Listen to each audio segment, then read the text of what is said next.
बीडमधील दहशतीचा सूत्रधार आहे त्याचा आश्रयदाता धनंजय मुंडे आहेत असा थेट आरोप माजी खासदार संभाजीराजे छत्रपतींनी केलाय।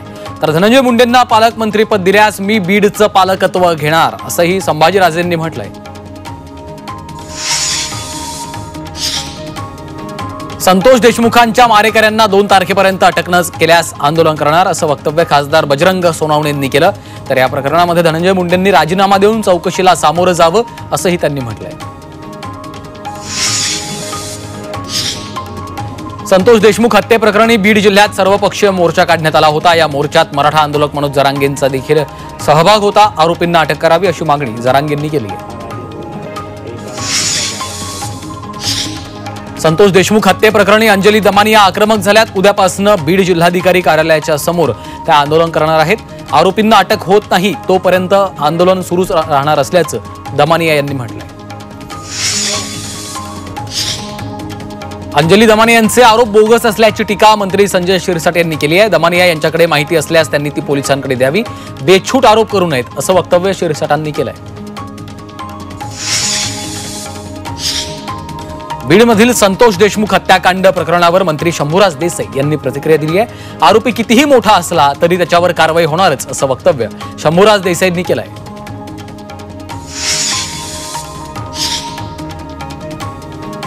बीड हत्याकांड प्रकरणावर खासदार अमोल कोल्हेंनी प्रतिक्रिया दिली आहे। बीड हत्याकांडामागचा आरोपी सापडायला एवढा उशीर का होतोय असा सवाल कोल्हेंनी उपस्थित केलाय। बीड हत्याकांड प्रकरणावरनं राष्ट्रवादी शरदचंद्र पवार पक्षाचे नेते जयंत पाटलांनी महायुती सरकारवर निशाणा साधला। इतके दिवस होऊनही सरकारनं मुख्य आरोपीच्या विरोधात भूमिका घेतलेली नाही अशी टीका त्यांनी केली आहे। बीड हत्याकांड प्रकरणात मंत्री धनंजय मुंडेंच्या राजीनाम्याची मागणी केली जाते। यावर मंत्री हसन मुश्रीफांनी प्रतिक्रिया दिली। जोपर्यंत दोषी आढळत नाही तोपर्यंत मुंडेंच्या राजीनाम्याची मागणी करणं चुकीचं आहे असं मुश्रीफ म्हणाले। आमदार जितेंद्र आव्हाड यांनी बीडच्या शिवाजीनगर पोलीस ठाण्यामध्ये रुपाली ठोंबरे यांच्या विरोधात तक्रार दाखल केली आहे। रुपाली ठोंबरे यांनी स्क्रीनशॉट सोशल मीडियावर व्हायरल केल्याचा आमदार जितेंद्र आव्हाड यांनी आरोप केलाय। पालकमंत्री पदाबाबत कुठेही रस्सीखेच नसून लवकरच निर्णय होईल अशी माहिती मंत्री शंभूराज देसाईंनी दिली। तर पालकमंत्री पदाचा निर्णय मुख्यमंत्री आणि दोन्ही उपमुख्यमंत्री घेतील असंही देसाईंनी सांगितलंय। रवींद्र चव्हाण यांच्याकडे भाजप संघटन पर्व समितीचं महाराष्ट्र प्रदेश प्रभारी पद सोपवण्यात आलं। प्रदेशाध्यक्ष चंद्रशेखर बावनकुळेंनी चव्हाणांच्या नियुक्तीचं पत्र जाहीर केलंय।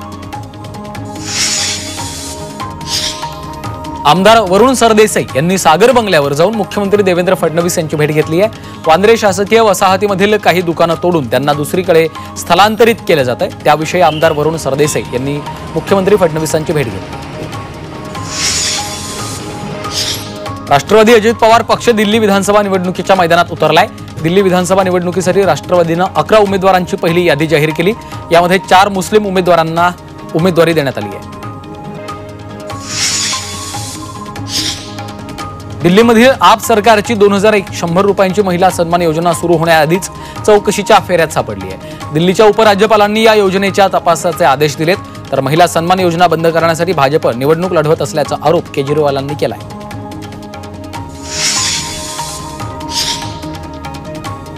उत्तर प्रदेशमध्ये नव्या वर्षात भाजपला नवे प्रदेशाध्यक्ष मिळणार आहेत। प्रदेशाध्यक्षपदी कुणाची वर्णी लागणार याकडे लक्ष लागले।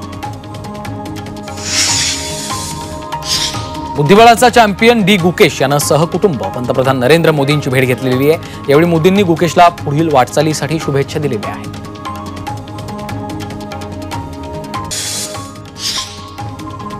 कोरेगाव भीमा इथं 1 जानेवारीला शौर्य दिन साजरा होणार आहे। या शौर्य दिनाच्या पार्श्वभूमीवर सामाजिक न्याय मंत्री संजय शिरसाट यांनी विजयस्तंभ परिसराला भेट देत पूर्वतयारीचा आढावा घेतला आहे।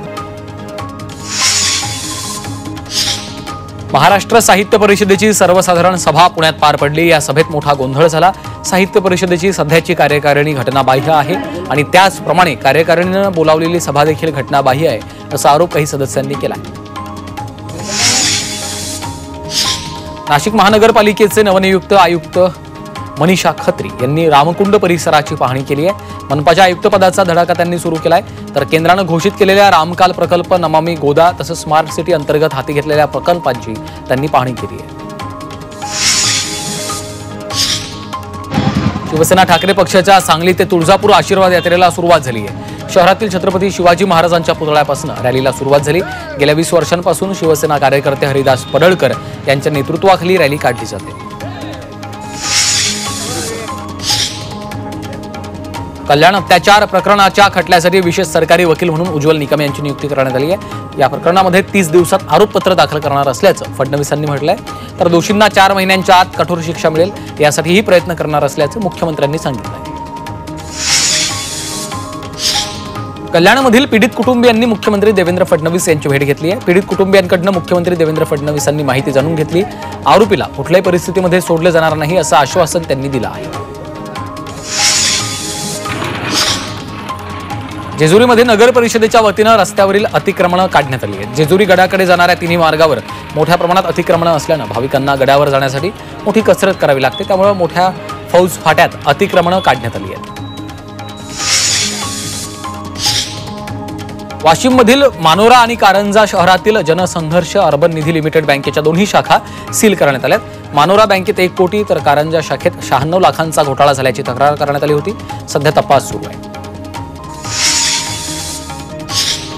राजगुरुनगर शहरातील 2 मुलींच्या हत्येमधील आरोपीला फाशीच्या शिक्षेपर्यंत घेऊन जाणार, तर या प्रकरणात मदत करणाऱ्यांनाही सोडणार नाही अशा शब्दात राज्य महिला आयोगाच्या अध्यक्षा रुपाली चाकणकरांनी इशारा दिलाय। नागपुरात वहिनीशी प्रेमसंबंध असल्याच्या संशयावरून दीरानं एकाची हत्या केल्याची माहिती आहे। या प्रकरणी हत्या करणाऱ्या आरोपीला पोलिसांनी अटक केली आहे। वहिनीसोबत प्रेमसंबंध असल्याचा जाब विचारण्यासाठी गेले असता दोघांमध्ये हाणामारी झाली, यात त्याचा मृत्यू झाला।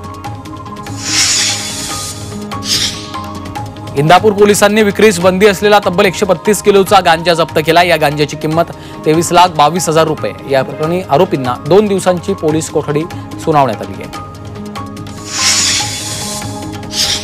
राज्यातील अनेक भागात बांगलादेशी नागरिकांची घुसखोरी सुरू आहे। अकोल्यात 2 बांगलादेशी नागरिकांना पोलिसांनी अटक केली।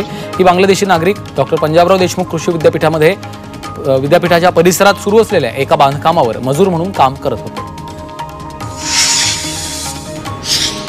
उल्हासनगरमध्ये ट्रान्सपोर्टच्या टेम्पोमधून जीन्स पॅन्ट चोरट्यांनी लंपास केल्यात। पॅन्ट चोरून चोरटे मोटारसायकलवरनं पसार झाल्याची घटना सीसीटीव्हीत चित्रित झाली आहे। दरम्यान पोलीस चोरट्यांचा शोध घेत आहेत।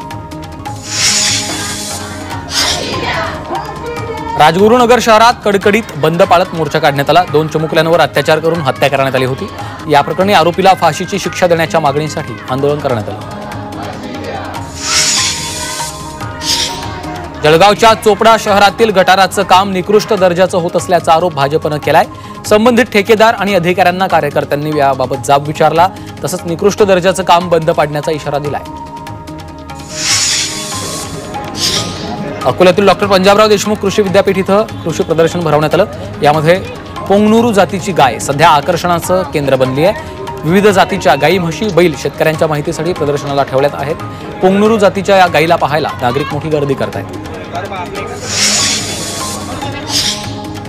अकोल्यात गार्डन क्लबद्वारे 2 दिवसीय पुष्प प्रदर्शनाचं आयोजन केलेलं होतं।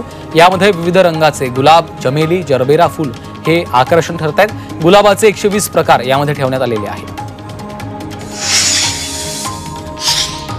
जम्मू काश्मीरमध्ये मोठ्या प्रमाणात बर्फवृष्टी होतीये, त्यामुळे बर्फवृष्टीचा परिणाम वाहतुकीवर होतोय। यामुळे पर्यटकांना मोठा त्रास सहन करावा लागतो।